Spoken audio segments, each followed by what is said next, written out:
Buenos días, estamos aquí en Xochimilco.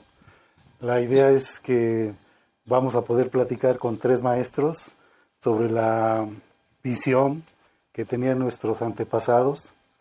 Y a mí me gustaría preguntarles por qué siempre en la cosmovisión de los antiguos se encuentra la dualidad hombre-mujer,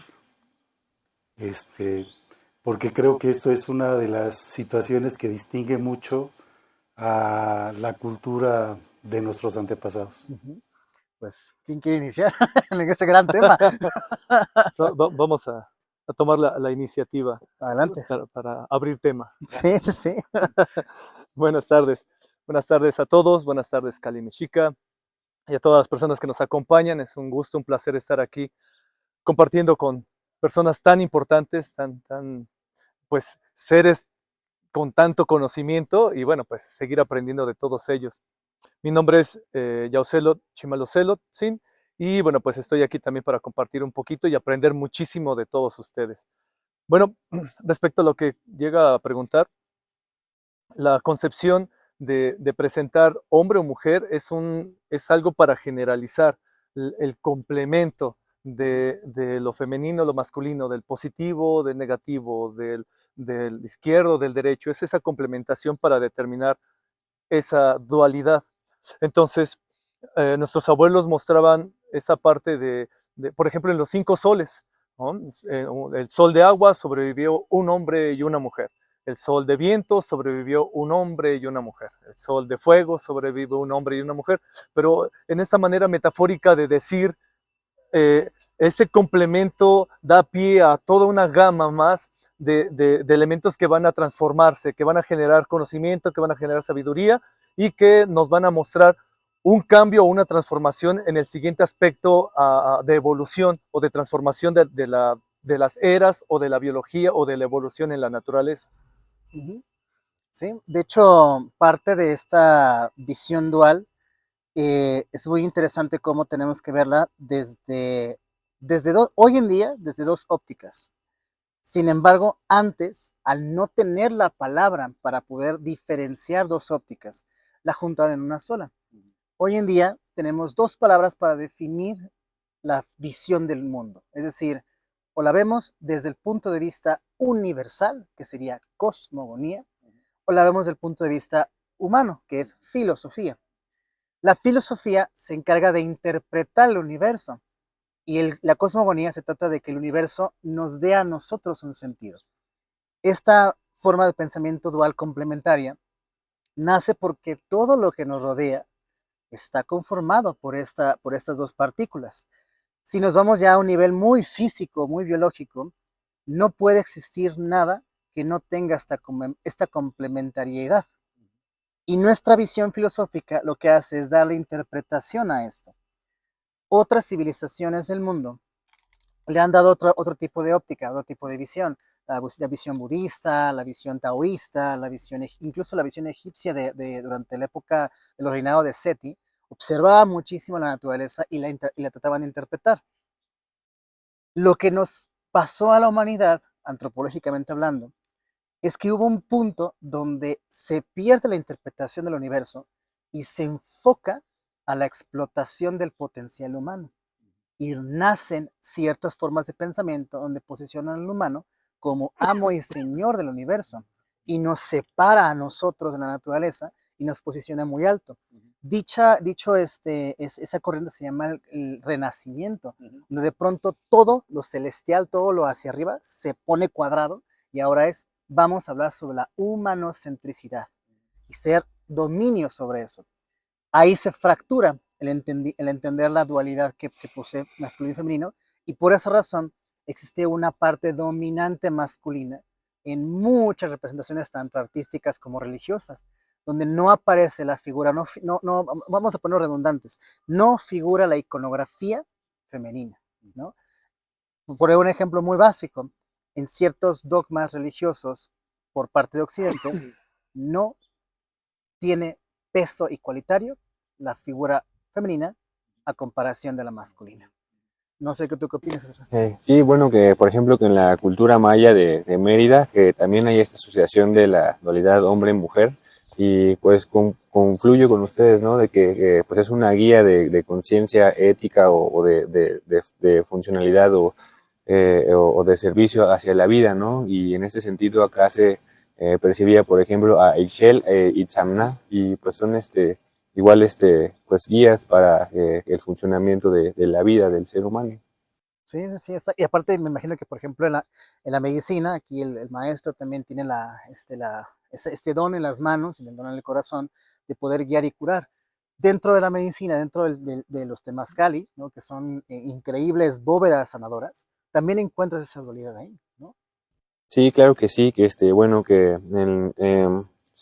esta referencia que en especial a lo sagrado, ¿no? En esta cuestión maya puede ser como Kilich Ixchil o baño sagrado o Tzumpuche o bueno, que hay otra denominación también para estas actividades, y pues además de ser que un alimento en sí mismo como medicina, que es una sanación o depuración del organismo, que pues todo que ahmen o sanador de estas tradiciones necesitaba que conocer pues los secretos o las particularidades, los pensamientos del organismo de todo que eh, pues de todo que pues que ser humano el que estaba en una sociedad, y pues finalmente creo que sí se remite mucho a esa búsqueda de ese servicio hacia la vida, ¿no? Y también eh, bueno, por ese lado de la medicina también ese Ackman que pues se dice que no, que elegía que fuera que ese su labor, sino que era de acuerdo a pues todas estas que pues sí, cosmogonía de la lectura del tiempo para ir potenciando las cualidades. Sí, totalmente. ¿Qué tal la respuesta? Muy bien. Está muy completo. Qué bueno que esté completa. Héctor fue parte de los estudios de cosmogonía aquí en Cali, Mexica, y pues nos gustaría también escucharte, ¿no? ¿Qué fue lo que aprendiste y si todavía tienes algún tema que quieras profundizar más? Sí, bueno, de hecho es muy interesante el poder analizar y entender y el tener contacto con lo que fue nuestra cultura, con gente que está adecuadamente informada y que tiene la intención de transmitir el conocimiento de una manera informada, documentada, estudiada, y que nos permita poder entender o aproximarnos un poquito a cuál era la forma en cómo pensaban nuestros antepasados. Y es también muy interesante el hecho de conocer cómo, bueno, de entender o tratar de entender cómo ellos se relacionaban entre ellos, con la Tierra, con el universo, y era una relación muy interesante porque realmente es una interacción integral, o sea, Sí. no es un cachito, es todo, y en todos lados veían el respeto hacia la forma en cómo se comporta el universo y cómo nosotros debemos de interactuar con lo que podemos tocar y podemos percibir aquí en, en la Tierra, ¿no? Yo creo que un tema muy interesante que podemos tocar es justamente esa idealización de los antepasados como superiores a nosotros, pero más bien es un diferente tiempo. Yo siempre en la clase pongo enfrente el tema de que el pensamiento humano se va a condicionar de acuerdo a su ambiente histórico y a su época en la que viven. Antiguamente, pues había una limitante de expansión cultural porque pues no había posibilidades de conocer cómo piensa un quechua, cómo piensa un egipcio, cómo piensa un budista, sino te remitías a pensar en lo que te tocaba, en la región que te tocaba, y explorabas a mucha profundidad esa forma de pensamiento, dado el hecho que entonces empezaban a surgir culturas de cúspide intelectual como lo fue la olmeca, la maya y la última, el recién nacidito, los mexica. Pero hoy en día, con el acceso total de esta red mundial, pues tenemos la capacidad de poder investigar sobre otras culturas, o sea, alcanzar a los japoneses y estudiar su cultura. Incluso hay gente que hasta se identifica con esa cultura habiendo nacido no en ese país. Entonces, algo que me gustaría que platicáramos es justamente esto, es, ¿existiría algo que puede definir la cosmovisión de Anáhuac hoy en día a nivel contemporáneo o estamos atrapados en el fantástico pasado de los antepasados idealizados? Qué pregunta tan grande haces, ¿eh? Qué preguntota. Sí, pues sí. Maestro. Mira, algo que se asemeje. Pensando en lo que comentaba respecto hace ratito de lo que aprendió, la pregunta que le hiciste al señor, me vino lo que yo había aprendido en el curso. Y con ello, a ver si puedo llegar a contestar lo que preguntas. Lo que yo aprendí en el curso, déjame, te echo una flor. Adelante, gracias.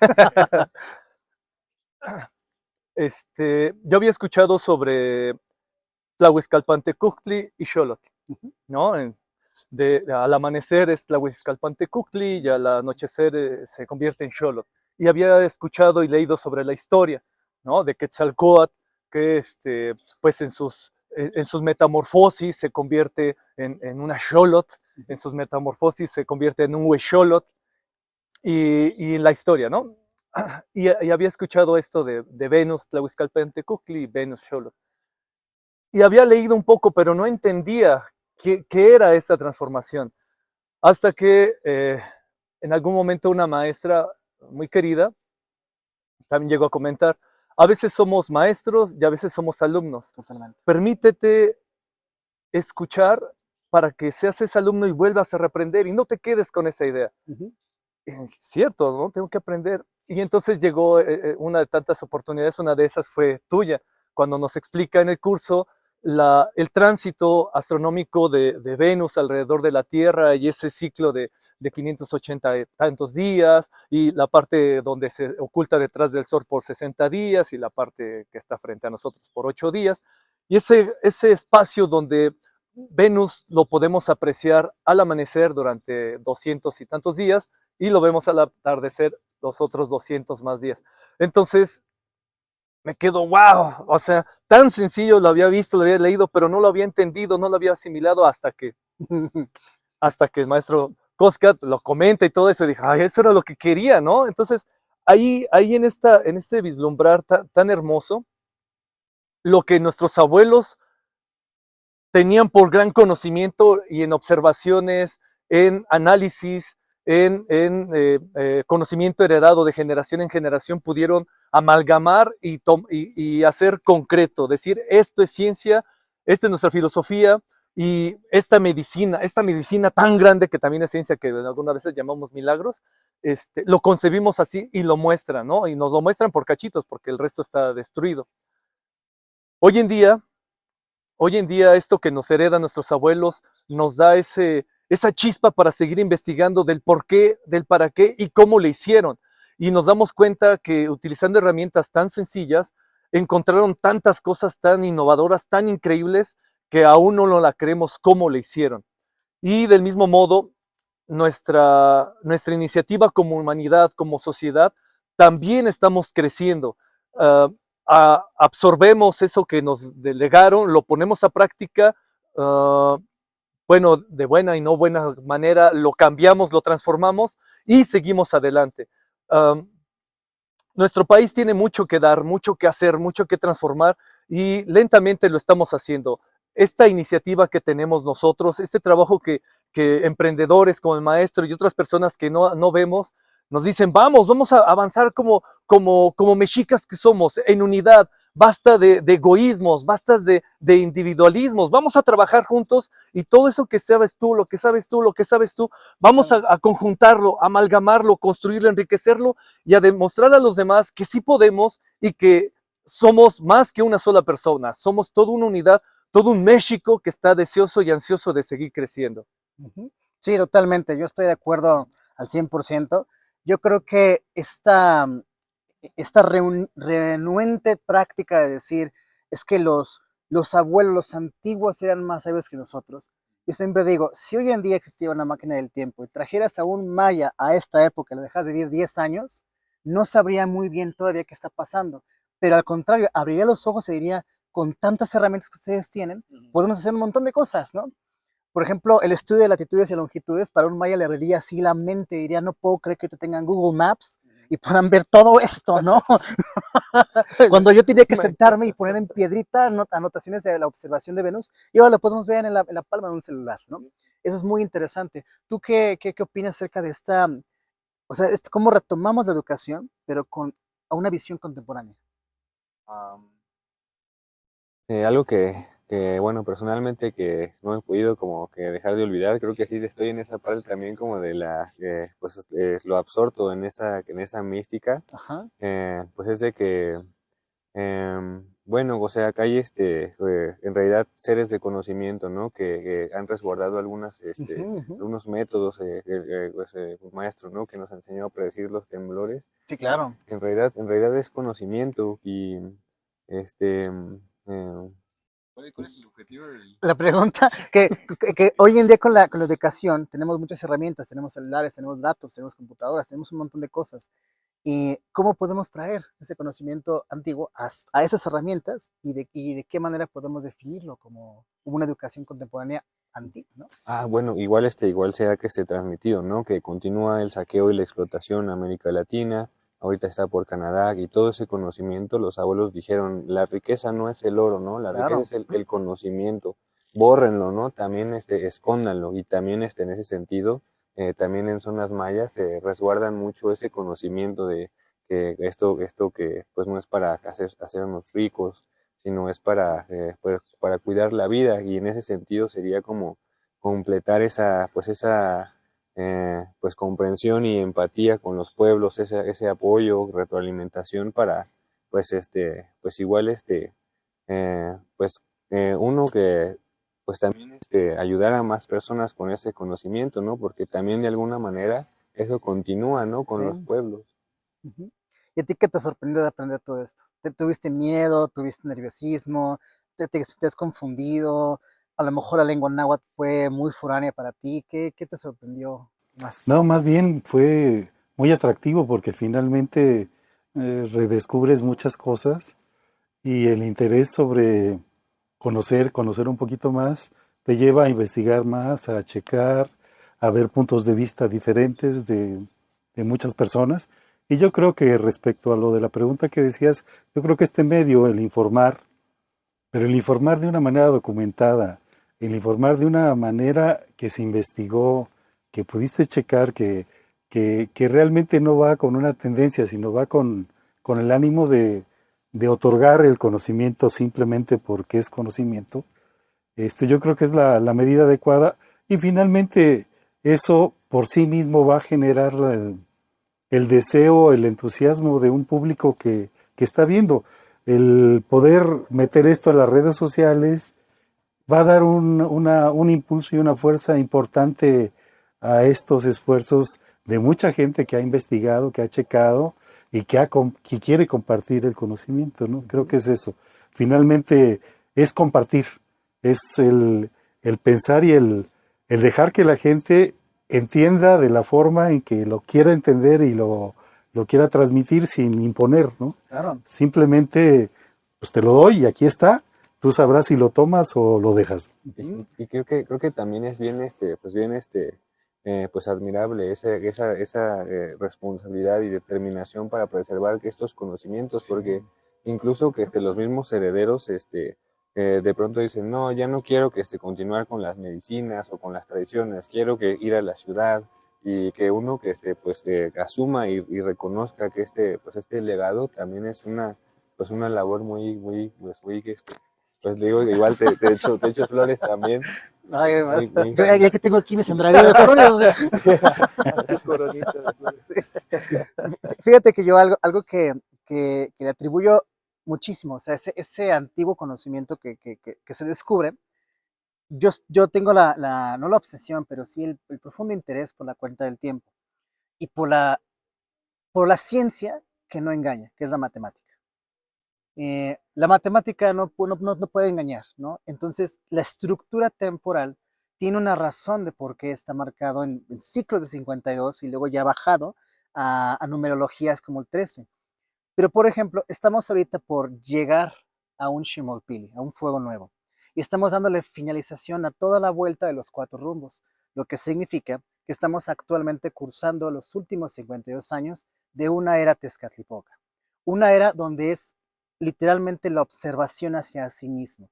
Y no es coincidencia de que durante esta época nacieron una serie de linajes de cuestión de identidad, de quién soy, de cómo me represento, cómo me ven hacia afuera, formas de pensamiento empezaban a nacer otra vez, porque justamente la orientación Tezcatlipoca habla de eso, habla que el universo tiene un espacio temporal de 52 años donde se debe de cuestionar a sí mismo, para entonces volver a iniciar en el fuego nuevo con una orientación Quetzalcóatl, donde ya la cuestión no va a ser tanto sobre cómo se identifica Esteban, o cómo se siente Héctor, o Shimalocelot si ya decidió, que ya definió muy bien su personalidad. No, ahora la era Quetzalcóatl va a definir un avance científico, un avance hacia afuera. Y es por eso que ahora las tecnologías están impulsando el desarrollo intelectual de las personas. Y luego vamos a pasar a una era Huitzilopochtli donde bien conocemos, hay conflicto, dado fue el hecho, por ejemplo, de las segundas guerras mundiales, hay conflicto necesario, y luego regresamos a una era de expresión artística. ¿Por qué creen ustedes que la época de los 50, 60, 70 y 80 son tan, generan tanto eco artístico? Pues porque están orientadas a Xipetotec. Incluso hoy en día, casi 40 años después, seguimos escuchando música de los 80, de los 50, de los 60. Exacto, entonces marcó muy fuerte esa época artística. Estamos finalizando una área Tezcatlipoca, entonces mi siguiente pregunta es, en esta próxima era que se avecina en 3 años, ¿qué esperamos de la humanidad con este enfoque quetzalconiano, este enfoque de búsquedas, de búsqueda de sabiduría, búsqueda de desarrollo tecnológico, búsqueda de qué ahora hay más allá? Ya no nos importa a nosotros, nos importa más allá. ¿Tú qué esperas de nuestros siguientes 52 años que nos avecinan? Híjole, pues bien complicado, pero en lo personal, aprender a compartir, aprender a estar en paz, a gusto con lo que eres y con lo que pretendes de ti y de los demás. Claro. Si lo logras hacer, creo que estarías del otro lado. Sí. ¿Ustedes? No, Échale, yo te puse la pregunta, vale. Sí, claro. Bueno, que francamente también, bueno, en ese sentido de, pues, de la cuenta de los tiempos, se esperan también, movimientos de la tierra que están, predichos, movimientos también, sociales, algo que tenemos que estar, también, pues, más, despiertos a servir de verdad a la vida, a las personas, y, bueno, pues, pues yo personalmente que espero pues poder servir de alguna manera, que pues todo esto que pues me ha llevado a la medicina, pero que pues igual, o sea, que se va a ir manifestando cada vez más esta responsabilidad integral hacia la vida, hacia todas las direcciones. Exacto. Yo creo que sí, yo creo que en esta época de Quetzalcóatl van a haber unos avances en la parte médica impresionantes. Yo personalmente tengo un compañero que está estudiando en el extranjero y está estudiando algo que se llama la parte de la biotecnología, que significa que en algún momento de los siguientes 52 años vamos a tener la capacidad de poder tener órganos mecánicos que son controlados a través de aplicaciones. Y el nacimiento de la inteligencia artificial. Hoy en día tenemos androides que ya tienen hasta pasaporte. O sea, esta Sofía, que es de Turquía, no, de Arabia Saudita, ya es una ciudadana oficial del mundo y es una inteligencia artificial. Esta es la era Quetzalcóatl en frente de nosotros, ¿no? Porque yo no creo que ella se cuestione sobre quién es. Y nos cuestiona a nosotros. Exacto, nos cuestiona a nosotros. Nos cuestiona a nosotros por qué son, ¿no? ¿Cuál es su razón? ¿Por qué me crearon? Exacto, fíjate qué preguntas tan más complejas en este ente, ¿no? No, sí, tienes razón. Ahorita que mencionas de tecnología, el celular, ¿no? Sí, que lo hemos visto en tantas películas y se ven las películas tan real, pero no existe ahorita. Pero seguramente en cualquier momento ya está el celular aquí, el transparente o el holograma. O aquí, O sea, ya está ahí a la vuelta de la esquina. Que bueno, me da miedo. Sí. Me da miedo porque yo no soy de esa era. me vino a la mente la danza de Papantla, ¿no? Están los venerables señores que suben a la cima del Axis Mundi, ¿no? A la cresta del mundo, se preparan, enredan sus lazos, hace su danza ceremonial el hombre hasta arriba y se lanzan al vacío, ¿no? Esa construcción de sus 52 años, Claro. la construcción de ese momento, ese entretejido que vamos a hacer a partir del siguiente atado, tejido del petate que viene dentro de 3 años a los próximos 52, porque este ya se va a acabar. Yeah.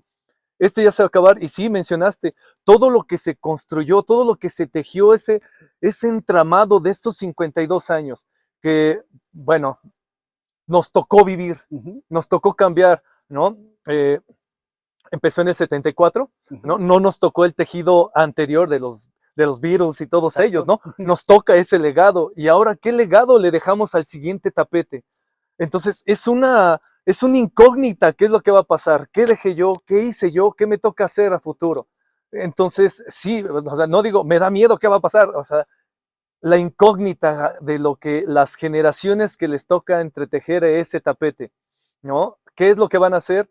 Y bueno, en lo que me corresponde, mi labor de servidor, de constructor, pues de aprendiz, la seguiré haciendo, y espero yo en lo personal hacerlo aún mejor. Del mundo, pues, ¿qué puedo decir? Seguirá en una constante transformación, que me gustará y no me gustará, que seré parte de ella, pero pues vamos a hacerlo lo mejor para hacerlo aún más viable, aún más bonito. Tenemos estas bellas figuras como herencia de nuestros abuelos, pues seguirlas aplicando, seguirlas transformando para que los siguientes 52 años, si es que aún continuamos en ese hilaje del petate universal, pues hacer un tejido bien bonito.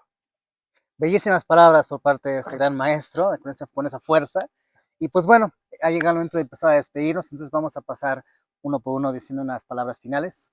Héctor, ¿qué te gustaría decirle a nuestro público joven, hambriento de conocer? Muchas gracias, que se interesen, que se documenten, conozcan.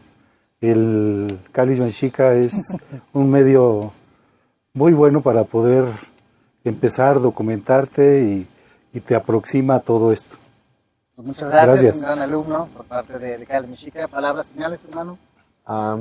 Pues qué gusto que sea acompañante, y pues igualmente que continúe todo este alimento de conciencia para mejorar nuestra labor en todas nuestras expresiones, que podemos entender lo que nos hace mejor, lo que nos ha hecho mejor y lo que pues también necesitamos, y que no nos olvidemos de ninguna persona, de todo lo que hace falta para pues que podamos estar mejor dentro y también a nuestro alrededor. Venga, muy bien, muchas gracias, Esteban, por participar en esta plática. Y pues desde nuestras trincheras, desde nuestras casas, desde nuestros calpuli, seguir trabajando en pro y a favor de la cultura, de nuestras familias, de nuestros amigos, del aprendizaje. Y bueno, pues aquí Cali Mexica ha sido una herramienta bien bonita que nos ha ayudado a crecer, y pues si no es con ellos, con las personas con las que estemos, pues vamos a hacer de este lugar un mejor lugar. exacto. Yo nada más cierro diciendo, compañeros, ya dejemos de pelearnos, ya basta el ego, basta de decir yo sé más que tú. No, vamos a tener que unirnos, ¿no? La gran ciudad blanca, México Tenochtitlan, tuvo una época de riña, una época de estructura, pero también una época de esplendor. Creo que estamos listos para esa época. Tomo esta palabra para decir que yo pongo mi granito de arena donde no se pelea, sino se siembra. Entonces, pues muchísimas gracias a todos ustedes, muchas gracias por haber participado. Gracias, y alumnos, nos vemos en un próximo episodio de aquí de su podcast de Cáliz Mexica.